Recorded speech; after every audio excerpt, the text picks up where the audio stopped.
Hey guys, this is देसी robo and आज के इस वीडियो में हम सर्वो मोटर्स को यूज करना सीखेंगे एंड हम देखेंगे सर्वो मोटर्स के अंदर क्या होता है, वो अपने पोजीशन को कंट्रोल कैसे करता है एंड क्या हम आर्डिनो के servo.h लाइब्रेरी का यूज ना करके भी उसे कंट्रोल कर सकते हैं। सो अगर आप भी जानना चाहते हैं इन सब चीजों को तो वीडियो को पूरा देखें एंड चैनल को कर दे सब्सक्राइब, क्योंकि मैं इस चैनल में कुछ ऐसे ही वीडियोस लाता रहता हूँ।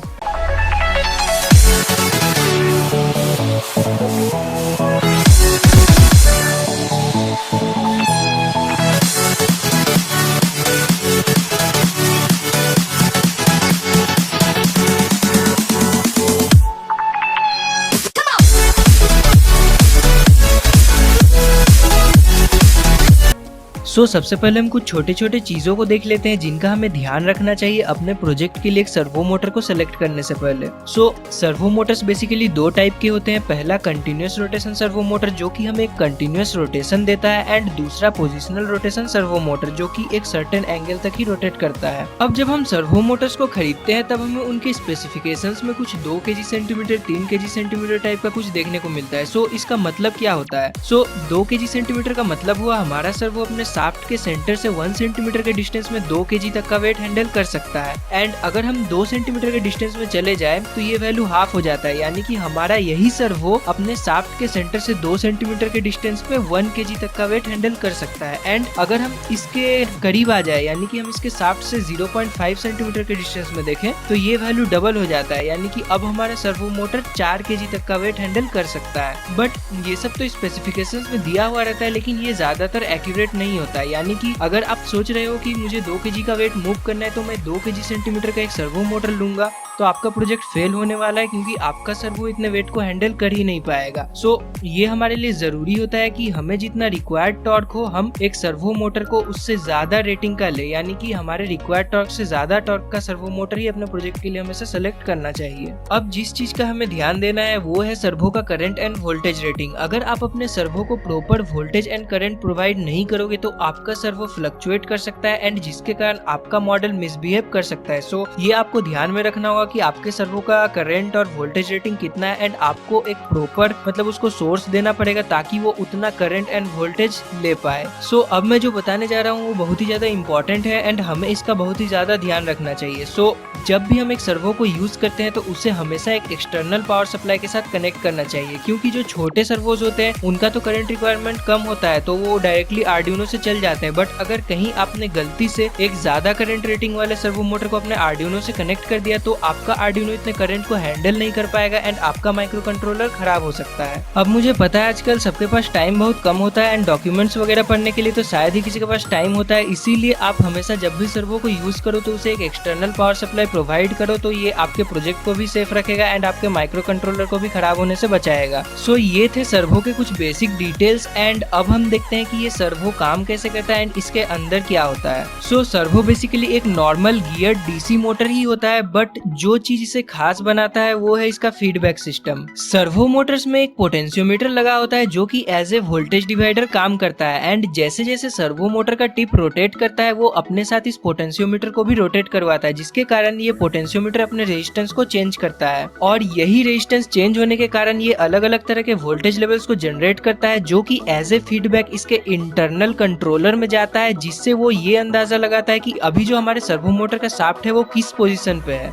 यहाँ पर मेरे पास एक सर्वो मोटर है एंड अगर मैं इसे खोलूं तो यहाँ पे सबसे पहले हमें सर्वो का गियर बॉक्स एंड बाकी के पार्ट्स दिख रहे हैं एंड ये जो है ये है इसका मेन पार्ट। यहाँ पर सबसे पहले आपको ये डीसी मोटर दिख रहा है जो कि अपने कंट्रोलर के साथ कनेक्टेड है एंड ये जो छोटा सा चीज आपको दिख रहा है राइट साइड में ये है इसका पोटेंशियोमीटर। अगर मैं मल्टीमीटर से इसके वैल्यू को मेजर करूँ तो आप देख सकते हैं ये अप्रोक्सीमेटली इतना आ रहा है एंड अब अगर मैं इसके मिडिल टर्मिनल को कनेक्ट करूँ एंड मल्टीमीटर से मेजर करूँ और मैं एक पिन का यूज करके इसे रोटेट करूँ तो आप देख सकते हैं ये एक नॉर्मल पोटेंशियोमीटर की तरह काम कर रहा है एंड हमारे रेजिस्टेंस का वैल्यू चेंज हो रहा है एंड यही जो रेजिस्टेंस का चेंज है वो अलग अलग तरह के वोल्टेज लेवल्स को जनरेट करता है, जो कि एज ए फीडबैक इस इंटरनल सर्किट में जाता है, जो कि उसका यूज करके ये मेजर करता है कि शाफ्ट का करंट लोकेशन क्या है।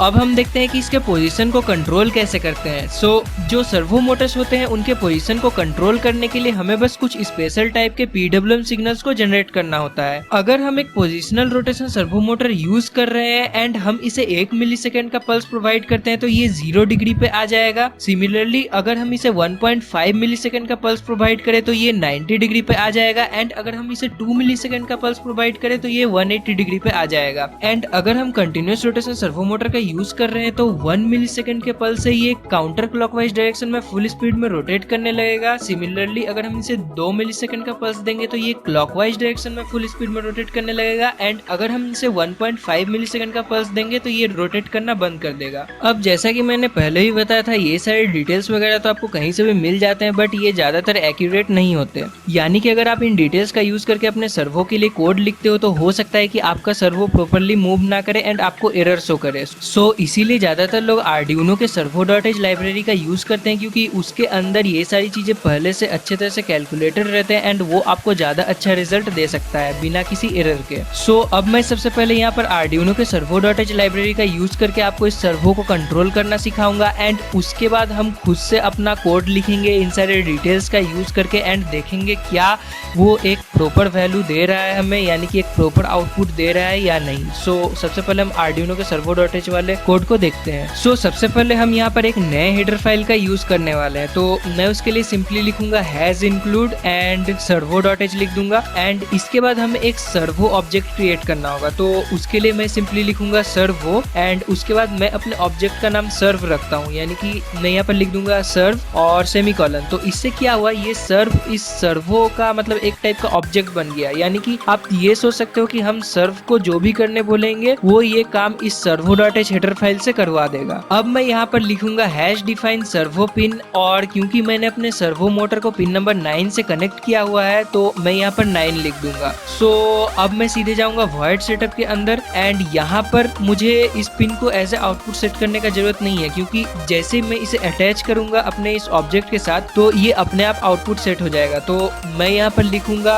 serv.attach और उसके बाद मैं यहाँ पर लिख दूंगा सर्वो पिन। अब मैं सीधे वॉइड लूप में जाऊंगा एंड अब हमें सर्व को वो पोजीशन बताना होगा जिस पोजीशन में हम अपने सर्वो मोटर को मूव करना चाहते हैं। सो मैं लिखूंगा serv.right, ये मतलब इसका कमांड होता है एंड आपको इन ब्रैकेट्स के अंदर वो एंगल लिखना है जहाँ पे आप अपने सर्वो मोटर के शाफ्ट को रोटेट करना चाहते हैं। तो मैंने यहाँ पर सिंपली 0 डाल दिया है एंड इसके बाद मैं 500 मिलीसेकंड का एक डिले दूंगा एंड उसके बाद मैं फिर से लिखूंगा serv.right एंड इसके बाद मैं 90 डिग्री लिख दूंगा एंड फिर से 500 मिलीसेकंड का डिले दूंगा, फिर से मैं लिखूंगा serv.right एंड इस बार मैं इसे 180 डिग्री कर दूंगा एंड फिर से एक 500 मिलीसेकंड का डिले दूंगा। तो इससे होगा कि हमारा कोड जब लूप में आएगा तो हमारा सर्वो मोटर पहले तो 0 डिग्री पे आएगा, उसके बाद 90 डिग्री पे जाएगा, उसके बाद 180 डिग्री पे जाएगा एंड फिर 180 से सीधे वो वापस 0 पे आएगा एंड ये लूप चलता रहेगा। सो अब मैं सिंपली इसे अपलोड करता हूँ एंड हम देखते हैं कि क्या आउटपुट आता है। मैंने यहाँ पर अपने सर्वो को एक पेपर पे रखा है एंड इसमें मैंने 0 degree, 90 degree and 180 degree mark किया है। तो अब मैं अपने आर्डिनो को ऑन करता हूँ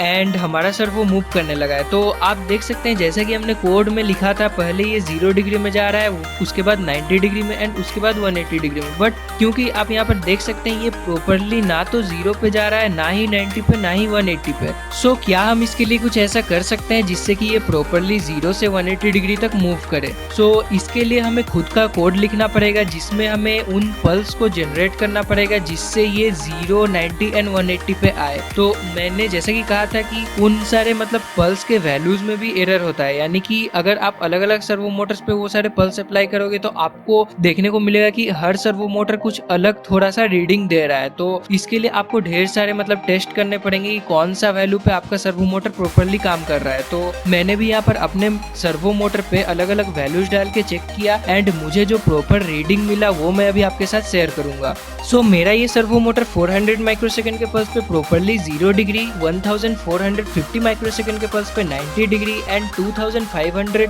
माइक्रोसेकंड के पल्स पे 180 डिग्री पे आ जाता है। सो मैंने इन सारे डिटेल्स का यूज किया एंड अपने सर्वो मोटर के लिए ये कोड लिखा। अब यहाँ पर मैंने सबसे पहले पिन नंबर 9 को सर्वो पिन मेंशन किया एंड उसके बाद मैं सीधे वॉइड सेटअप में चला गया एंड मैंने इस पिन को एज ए आउटपुट सेट कर दिया एंड उसके बाद वॉइड लूप में आने के बाद मैंने डिजिटल राइट कमांड का यूज किया एंड पिन नंबर 9 को हाई सेट किया 400 माइक्रोसेकंड्स के लिए एंड उसके बाद मैंने इसे लो कर दिया एंड यहाँ पर मैंने एक 500 मिलीसेकंड का डिले दिया। सिमिलरली मैंने 90 डिग्री एंड 180 डिग्री के लिए भी सेम किया। यहाँ पर आपको ये ध्यान देना है कि मैंने जो ऊपर में ये डिले यूज किया है ये माइक्रो सेकंड्स में है एंड मैंने जो नीचे ये डिले यूज किया है ये मिली सेकंड्स में है, यानी कि ये जो 400 है ये 400 माइक्रो सेकंड है एंड ये जो 500 है ये 500 मिली सेकंड है। इसका आपको ध्यान रखना है। सो अब मैं सिंपली इस कोड को अपलोड करूंगा एंड अब आप देख सकते हैं कि हमारा सर्वो हमें पहले से एक ज़्यादा प्रॉपर रोटेशन दे रहा है एंड आप देख सकते हैं ये properly 0 degree 90 degree and 180 degree पे मूव कर रहा है।